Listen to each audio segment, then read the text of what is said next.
পুরো ইসরায়েল যে জ্বলে পুড়ে ছারখার হয়ে যাচ্ছে আল্লাহ, আল্লাহ তুমি সেখানে মুষলধারে আল্লাহ আল্লাহ ফেসবুকে একজন ইসরায়েলের জন্য দোয়া চায় পোস্ট দিচ্ছে আল্লাহ। সেখানে আমি দেখতে পাচ্ছি লাখো মানুষ হাহা রিয়াক্ট দিচ্ছে আল্লাহ। তুমি এই লাখো মানুষের হাহা আর্তনাদ কবুল করে নাও আল্লাহ, হাহা আর্তনাদটা কবুল করে নাও আল্লাহ।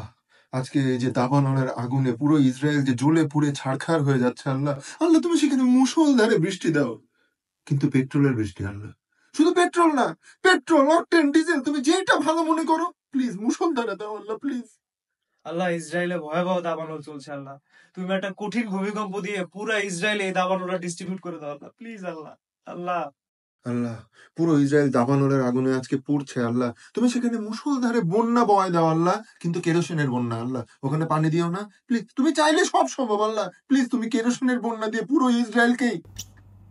আল্লাহ খবরে দেখলাম নেতানিয়াহুর সৈনিকরা বলে পালায় যাচ্ছে আল্লাহ, তুমি তাদেরকে এই দাবানলের আগুনে ঝাঁপায় পড়ার সাহস দাও আল্লাহ, আল্লাহ ঝাঁপায় পড়ার সাহস দাও আল্লাহ ইসরায়েলের এই ভয়াবহ দাবানল নেভানোর জন্য তুমি সেখানে অনেক বড় ধরনের একটা ঝড় দাও, এমন ঝড় দাও, এমন ঝড় দাও যেন নেতানিয়াহু ওই ঝড়ের বাতাসে বাংলাদেশে উড়ে এসে পড়ে। বাকিটা আমরা দেখতেছি আল্লাহ। একটা ভিডিওতে দেখলাম যে ইসরায়েলি একটা সৈন্যকে আল্লাহ আমাদের বাংলাদেশের একজন পাড়ায় ধরে রেখে দিচ্ছে আল্লাহ, আমি ওটা দেখার পরে আল্লাহ ভাই দাঁড়ান দাঁড়ান দাঁড়ান, কি এটা ইসরায়েল, এটা ইন্ডিয়া।